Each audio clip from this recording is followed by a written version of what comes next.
माझा असतो जे ते पुढाकार त्या ठिकाणी अजिबात होत नाही आपली हार.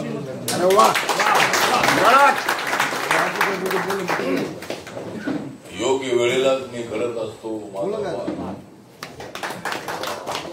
योग्य वेळेलाच मी करत असतो माझा वार. म्हणून माझी कधीच होत नाही हार.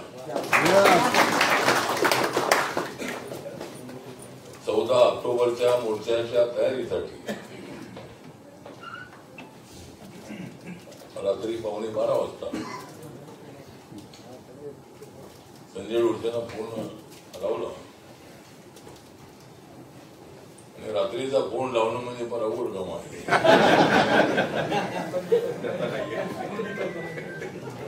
रात्रीचे 11 नंतर कोणाचे फोन आले तरी मी ऐकत उचलत नाही. कारण अनेक वेळेला अनेक लोक मूडमध्ये असतात आणि त्यांनी मूडमध्ये असायला हरकत नाही. ते वेगळ्या मूडमध्ये असतात आणि वेगवेगळ्या मूडमध्ये आणि अचानक फोन लावतात आणि सांगतात की मी बोलतोय आणि लगेच हा माझ्या सोबत आहे. बोला ठीक आहे. तर सांगायचं एवढाच आहे की आज ही बैठक जी आहे ती बैठक 2 जिल्ह्याची बैठक आहे. 2 जिल्हे मुंबईमधले पॉवरफुल असणारे जिल्हे. या भागातून मागच्या वेळेला जे 12 नगरसेवक निवडून आले होते त्यातले 7-8 नगरसेवक या भागातून निवडून आले होते. आणि पॅन्थरच्या काळापासून तुमची मला साथ आहे. पॅन्थरच्या काळापासून तुमची मला नेहमी साथ आहे. म्हणून मी पुढे पुढे जात आहे. तर वस्तीशी तसा माझा अत्यंत जवळचा संबंध आहे. कोणतीही झोपडपट्टी जी आहे ती झोपडपट्टीतली माणसं जी आहे ती माणसं अत्यंत ऍक्टिव्ह माणसं आहेत. मध्यंतरी मी परवा कालच मी गेलो होतो ना नौशीलला. त्या ठिकाणी 10वी मध्ये शिकणाऱ्या चर्मकार समाजाच्या मुलीने आत्महत्या केली. आत्महत्येचं कारण असं होतं की ती कॉपी काय सापडली एक्झामची आणि ती कॉपी तिची तिच्या बाजूला पडलेली ती दिसली आणि त्या टीचरनी तिला उलट तिथे बोलली. झोपडपट्टीतली माणसं अशीच असतात तशीच असतात. आणि त्या मुलगी आली आणि झोपडपट्टीतली माणसं जेवढी प्रामाणिक असतात तेवढी इतर ठिकाणची माणसं नसतात. आणि झोपडपट्टीमध्ये मध्यंतरी नागनाथ मुजगुळींचा एक चित्रपट आला होता. अमिताभ बच्चन यांना घेऊन त्यांनी चित्रपट काढला होता. कोण थोडा झुंड. आणि झोपडपट्टीत राहणारी माणसं काय अशी केस वाढवलेली वगैरे असतात असं नाही. आणि केस वाढवले तर ते स्टायलिस्ट असतात. नंतरच्या काळामध्ये आमचे केस वाढलेले असायचे. आणि अशा पद्धतीने ठीक आहे. तर त्या चित्रपटामध्ये जी टीम दाखवली मुलं अशी खेळतात अशी खेळतात वगैरे. अलीकडे स्लम जरी असले तरी सुद्धा या स्लम मध्ये राहणाऱ्या माणसांनी मुली उभी केलेली आहे. या सगळ्या बिल्डिंग ज्या तुम्हाला दिसत आहेत ते कामगार नसते तर कदाचित या बिल्डिंग एवढ्या उभ्या राहिल्या. त्यामुळे झोपडीतल्या लोकांचा आदर करणारे सुद्धा अनेक बिल्डर आहेत. अनेक श्रीमंत लोक सुद्धा आहेत. अनेक श्रीमंत लोक हे अत्यंत गरिबीतून श्रीमंत झालेले आहेत. अनेक लोक मला भेटतात आणि सांगतात की सुरुवातीला मी चालू होतो हॉटेलमध्ये काम केलं, इथं झोपलो तिथं झोपलो, इथं नोकरी लागली, अनेक वर्ष आम्ही असं ते केलं आणि आता ते करोडपती झालेले आपल्याला पाहायला मिळतात. ठीक आहे. तो तर विषय वेगळा आहे. पण आपल्याला 14 ऑक्टोबरचा जो रॅली करण्याचा कार्यक्रम आहे. यशस्वी करण्याची समाजाची जबाबदारी आहेच आहे. समाज म्हणून या समाजामध्ये रिपब्लिकन पक्षाची ताकद सर्वात मोठी आहे आणि आपण पुढाकार घेतलेला आहे. म्हटलं की मोर्चा मोठा निघणार असा विश्वास अनेक लोकांना आहे. त्यामुळं आपली जबाबदारी मोठी आहे. आणि ऐक्यामध्ये असंच असतं की ऐक्यामध्ये बाकीच्या लोकांना तिथं बसायला जागा नसते. आपल्या गटाच्या ऐक्य म्हटलं की छोटे मोठे गट असतात, त्यांना सांभाळून घेणं त्यांना आवश्यक असतं.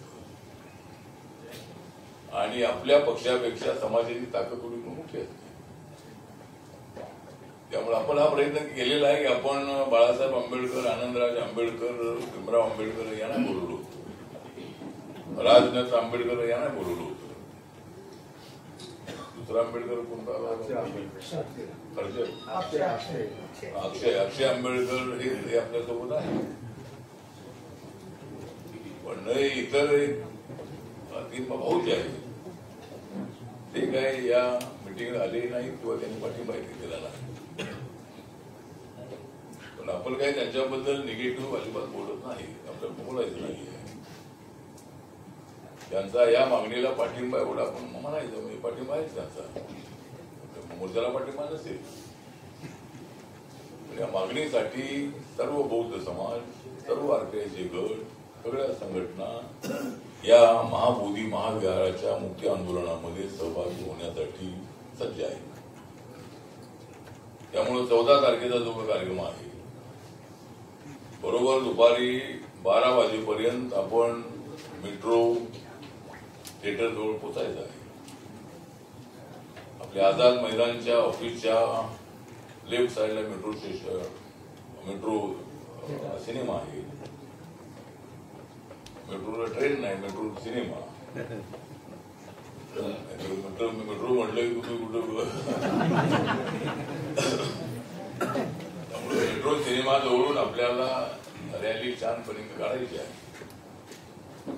हातामध्ये निळे झेंडे आणि पंचशिलेचे झेंडे घ्यायचे आहे. गळ्यामध्ये पंचशिलेचा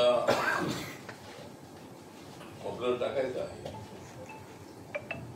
आणि बाकीचे लोक जरी सामील झाले तरी आपल्या पक्षामध्ये आपण आहात म्हणून आपलं मन मोठं आहे. मुस्लिम समाज आणि मातंग समाजाचे लोक काही यामध्ये सामील होतील. त्यांनी पिवळ्या पट्ट्या आणि हिरव्या पट्ट्या आणायच्या नाही. म्हणजे आपल्याला मोर्चाद्वारे तो बौद्ध समाजाचा मोर्चा आहे. आपण पक्ष म्हणून आपण त्यामध्ये सामील होत आणि चांगली होतात. फक्त बाहेरून सुद्धा अनेक लोक येण्याची शक्यता आहे. अनेक जिल्ह्यातून 20, 30, 40, 50 गाड्या, छोट्या मोठ्या काही बसेस शक्यता आहे. मुंबईमध्ये आल्यानंतर एक 10-20 हजार लोकांची जेवणाची व्यवस्था होणं अत्यंत आवश्यक आहे. त्यामुळे काही लोकांनी तुम्ही जबाबदारी घ्यायला 2-2 हजार, 3-3 हजार लोकांचं साधं ते जेवण आहे, पॅकेट्स आहे, भाजी आहे. तर ते सुद्धा काही स्टॉल त्या ठिकाणी आझाद मैदानावर लागले पाहिजे. आणि बाहेरून आलेल्या लोकांच्यासाठी जेवणाची व्यवस्था सुद्धा होणं अत्यंत आवश्यक आहे. होल्डिंग जे आहे ते होल्डिंग आपण एक दिवस अगोदर लावतो ही सवय करून दिली पाहिजे. एवढ्या दिवसापूर्वी डेट ठरलेली आहे तर आपले 8 दिवसाच्या अगोदर काही ठिकाणी बॅनर लागायला होते. पण आतापर्यंत एक सुद्धा बॅनर कुठं लागलेला दिसत नाही आहे. त्यामुळं उद्यापासून तरी आपण कामाला लागणं अत्यंत आवश्यक आहे. राहिलेल्या 4 दिवसामध्ये वस्त्या वस्त्यामध्ये फिरून लोकांना आणण्यासाठी प्रयत्न करायचा आहे. ज्या ठिकाणी रेल्वे स्टेशन एकदम जवळ असेल, 1 किलोमीटर, अर्धा किलोमीटर, तिथं रेल्वेने पण येऊ शकता. पण अलीकडे रेल्वेने मोर्चामध्ये येण्याची सवय बंद झालेली आहे. म्हणजे रेल्वेने किती लोक येतात मला माहित नाही. त्यानंतरच्या काळामध्ये मात्र मी पाहिलेलं आहे की असंख्य लोक एका शाखेतले 200-200, 300-300, 400-400 लोक घोषणा देत पीटी स्टेशनवरून आझाद मैदानाकडे यायचे. आणि अनेक वेळेला रोड जाम व्हायचा. म्हणजे माणसं, ही ट्रेन गेली की माणसं आली, ती ट्रेन गेली की माणसं आली. आणि त्यावेळेच्या कमिशनरला माहित होतं की आपली ताकद फार मोठी ताकद आहे, शिस्तबद्ध असणाऱ्या कार्यकर्त्यांची ताकद आहे, आपला आदेश मान्य करणारे प्रत्येक कार्यकर्ते आहे. त्यामुळे त्यावेळेला रिव्हर नावाचे पोलीस आयुक्त होते, ते मला कुठेही भेटले की ते मला बघितलं उभं राहायचे त्यावेळेला त्यांच्या काळामध्ये. त्यामुळे त्यांची एक मोठी ताकद होती. आता हळूहळू ताकद वाढलेलीच आहे, पण आंदोलनामध्ये जाण्याची सवय थोडी कमी झालेली आहे. त्यामुळं आपण आपलं आंदोलन सुद्धा ऍक्टिव्ह ठेवलं पाहिजे. सत्तेमध्ये आपण आहोतच आहोत आणि महाविहार जे आहे ते आमच्या ताब्यात त्या मनाने ते आपल्या ताब्यातच आहे. ट्रस्टमध्ये फक्त ते त्यांचे लोक असतील, पण त्या ठिकाणी बौद्ध लोक सगळे येतात, तिथे हिंदू लोक येतात असं नाहीये. आणि हिंदू लोक आले तर टुरिस्ट म्हणून येतात. जसे आपले लोक तिरुपतीला इथं जातात, पंढरपूरला इथं जातात, किंवा टुरिस्ट म्हणून आपण त्या ठिकाणी गेलो तरी म्हणजे गौतम बुद्धांना ज्या ठिकाणी ज्ञान प्राप्त झाली त्या बोधी वृक्षाच्या बाजूलाच ते महाविहार आहे आणि ते आपल्या ताब्यातच आहे. बौद्ध लोक सगळ्या 100 देशातले लोक रोज तिथं असतात. ट्रस्ट आहे, त्या ट्रस्ट मध्ये आपले सगळे लोक असावे. त्याचा चेअरमन आपला बुद्धिस्ट असावा, अशा पद्धतीची आपली मागणी आहे. आपल्याला माहित आहे की बनते आकाश लामा, बनते विनाचार्य यांनी अनेक दिवसांपासून आंदोलन बोधगयेमध्ये केलं होतं आणि त्या आंदोलनामध्ये सहभागी होण्यासाठी, त्यांना पाठिंबा देण्यासाठी मी त्या ठिकाणी 3 दिवस होतो.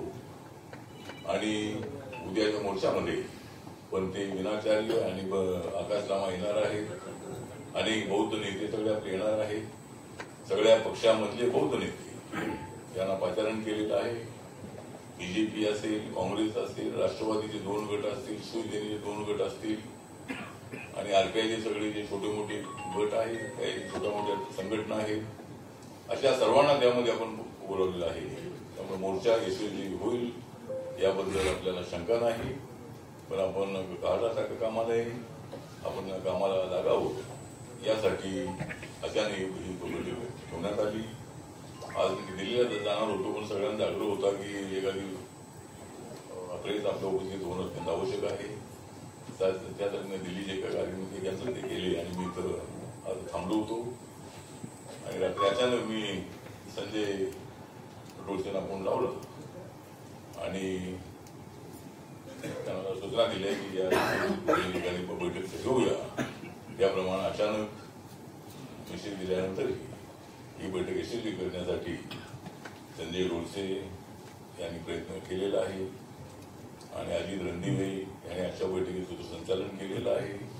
आणि बाकी सगळेच आपले मुंबईचे अध्यक्ष आणि बाकी सर्वच या ठिकाणी कार्याध्यक्ष, राज्याचे ऑल इंडियाचे सगळे नेते या ठिकाणी उपस्थित आहेत. जास्त भाषण न करता 14 तारखेला वेळेवर आपण तिथं पोचावं अशी नम्र सूचना करतो आणि माझे 2 शब्द संपवतो. नमो बुद्धाय. जय भीम, जय भारत.